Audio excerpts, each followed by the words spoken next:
ये नया भारत किसी को छेड़ता नहीं, लेकिन अगर किसी ने छेड़ा है तब उसको छोड़ेगा भी नहीं।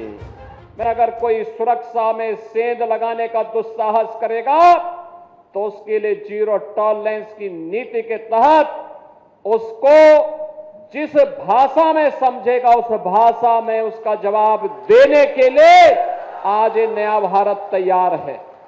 ये नया भारत किसी को छेड़ता नहीं, लेकिन अगर किसी ने छेड़ा है तब उसको छोड़ेगा भी नहीं। मैं सबसे पहले पहलगांव में भारत के उन पर्यटकों पर जो देश के अलग अलग राज्यों से जाकर के एक भारत श्रेष्ठ भारत की तर्ज पर कश्मीर से कन्याकुमारी के प्रधानमंत्री मोदी जी के अभियान के साथ जुड़कर कार्य कर रहे थे, कायराना आतंकी हमले की निंदा करते हुए उत्तर प्रदेश वासियों की ओर से उन सभी परिवारजनों के प्रति जिन्होंने अपने परिवार के सदस्यों को खोया है, उनके प्रति अपनी संवेदना व्यक्त करते हुए दिवंगत आत्माओं के प्रति विनम्र श्रद्धांजलि अर्पित करता हूं।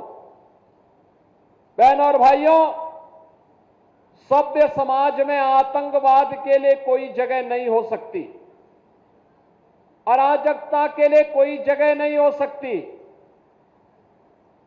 भारत सरकार की सुरक्षा, सेवा और सुशासन का जो मॉडल है वह विकास पर आधारित है, गरीब कल्याण पर आधारित है और सबकी सुरक्षा पर आधारित है।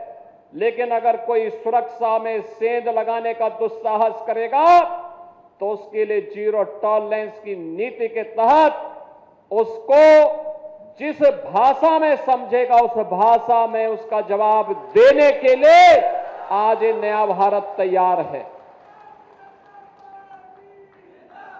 प्रधानमंत्री मोदी जी के नेतृत्व में ये नया भारत किसी को छेड़ता नहीं, लेकिन अगर किसी ने छेड़ा है तब उसको छोड़ेगा भी नहीं।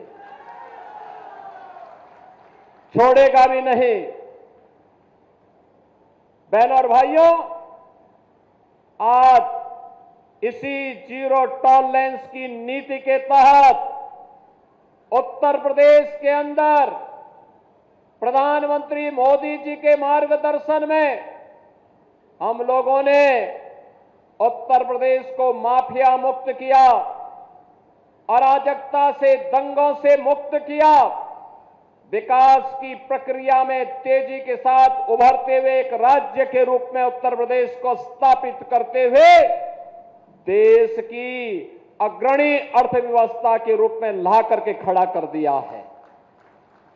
अब उत्तर प्रदेश के नौजवानों के सामने पहचान का संकट नहीं है।